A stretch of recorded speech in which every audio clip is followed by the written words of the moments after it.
Hello there, welcome back to my views and news. Another video for you with new stories from Ethiopia and Sudan. Firstly, Amhara region of Ethiopia, where Fano fighters have kidnapped some government officials.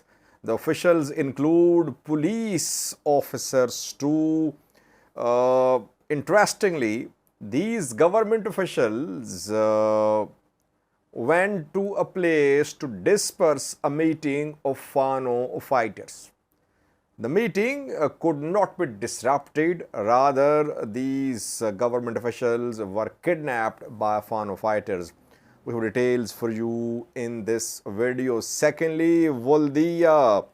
In the previous video, I said that fighting was approaching Woldia. Now a confirmation. I reported about fighting in Sanka, around 15 kilometers away from Woldia. But pamphlets have been distributed by Fano fighters, leaflets distributed last night reportedly. These leaflets have a very threatening message. Message not only for the security forces and government officials, but also wealthy residents of Woldia. What does Fano want from residents and wealthy residents of Woldia? And what does it want from security forces? Can we say that Fano fighters are planning to enter Woldia? Detail for you. And thirdly, we have Sudan, where dozens of civilians have been evicted from their homes in Khartoum, southern Khartoum. It seems that rapid support forces are gearing up for a major attack on another key military site in southern Khartoum. RSF fighters have been trying to encircle this Sudanese military's base in southern part of Khartoum. Details for you in this video. Firstly, viewers, Fano fighters have kidnapped at least 6 government officials, being confirmed by Fano fighters, government officials too. The incident happened in Gojjam, East Gojjam. Because Gojjam is very strategic for Fano fighters, because through Gojjam they can connect with Addis Ababa, they can connect with Valega, and they can connect with other regions obviously, and Gojjam is favorable to in terms of terrain too. So that is why we're seeing that in Gojjam almost on daily basis clashes are ongoing between Fano fighters and security forces. And Fano fighters have immense public support in Gojjam, which was proven today when the government officials were kidnapped. So what happened? The incident happened in East Gojjam, in a woreda called Iname. Iname woreda is situated close to Bichena, and there a meeting of Fano fighters with local youths was underway. We know that in Gojjam, Digadimot, etc., Fano fighters are recruiting youths. Trainings are underway, new recruitments are ongoing.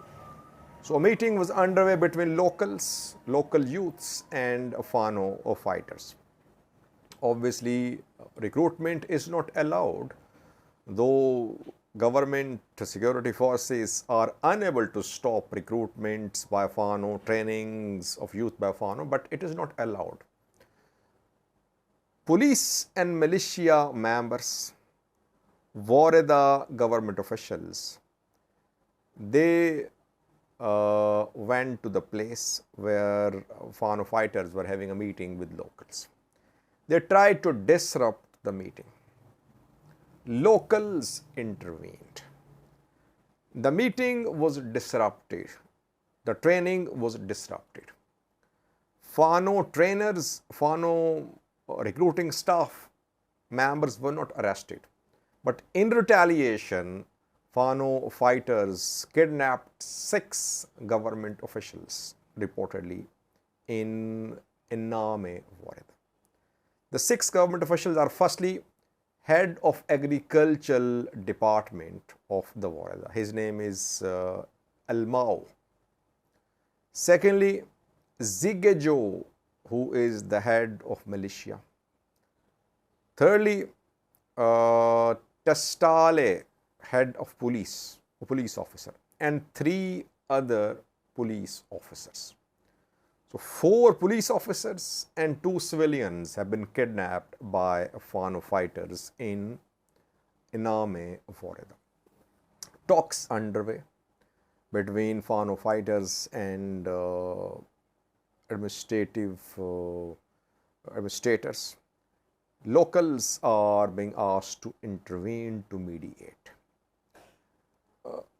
The security officials came to disrupt the Fano recruitment, to arrest Fano trainers. But people supported Fano fighters there.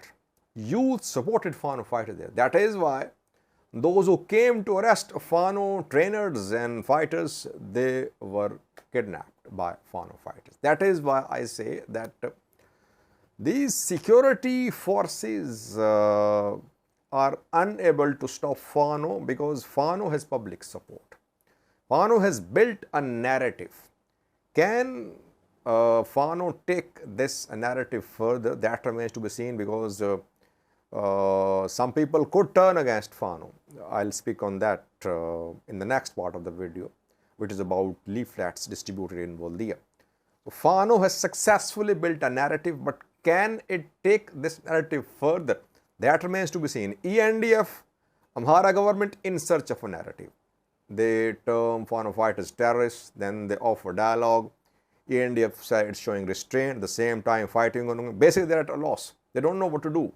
And Fano is exploiting this indecisiveness, this indecisiveness of the government, of the forces, and it is trying to get as much public support, recruits, logistics as possible in these volatile days. So 6 government officials still in the custody of Fano fighters, not released so far, reportedly. Secondly, viewers, very important news stories from Woldia. I reported 3 to 4 hours ago that heavy fighting erupted between Fano fighters and Ethiopian military close to Woldia, around 15 kilometers away from Woldia in Senka. There were heavy clashes in the town. Fano fighters there are led by Colonel Mogas Zegai and Colonel Mohbao Fantahun. ENDF has suffered losses reportedly on this front. Now we have received pictures of some pamphlets, some leaflets distributed by Fano fighters in Woldia last night, reportedly. War, if war is the right word, fighting, you can say, fighting is coming to Woldia, it seems. Fano fighters warned Woldia people last night through these pamphlets. 3 parties have been addressed by Fano fighters through these pamphlets. Firstly, people, youths.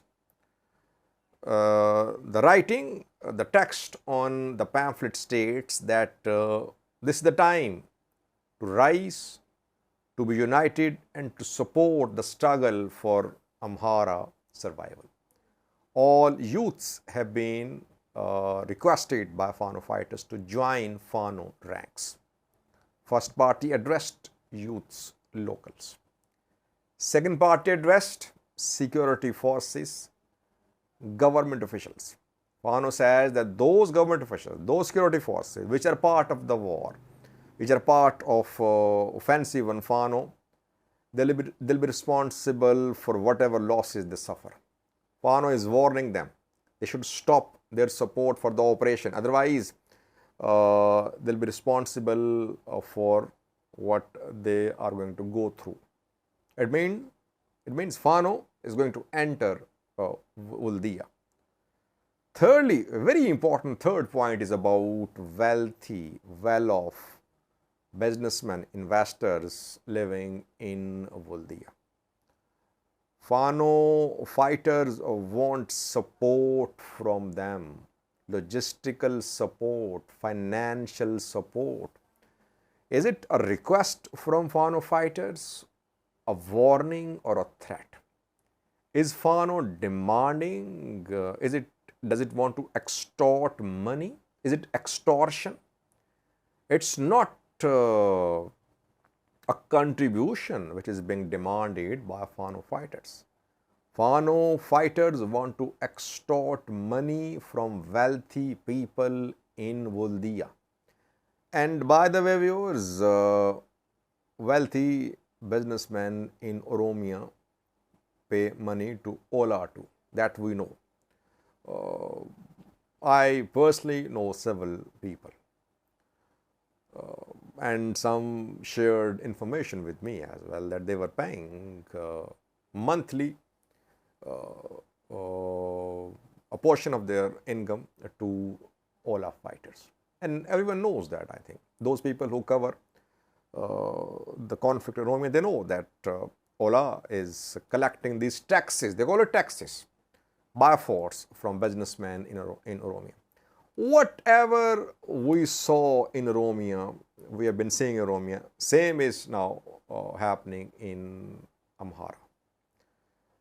People, cities, towns being attacked, local governments being made dysfunctional, assassinations, though Ola carries out less assassinations, I think. And now businessmen being contacted for financial support. Fano is definitely emerging as a player. It sent a message, clear message to Woldia people that wealthy individuals should support Fano. Will it lead to decrease in support for Fano? That Fano now wants funds, it wants financial support from the people.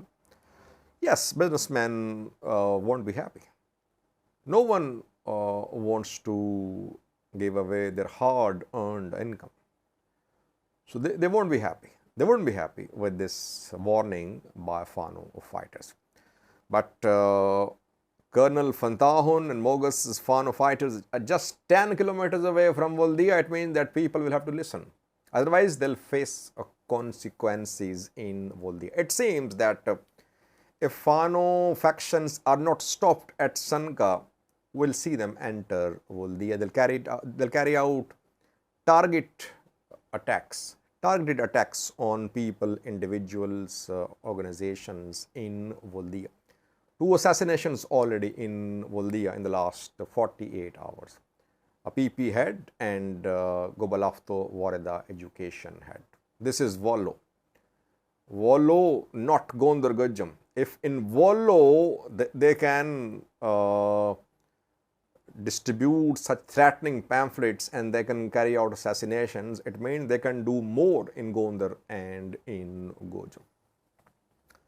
Thirdly, we are Sudan, rapid support forces making preparation for a big show, it seems.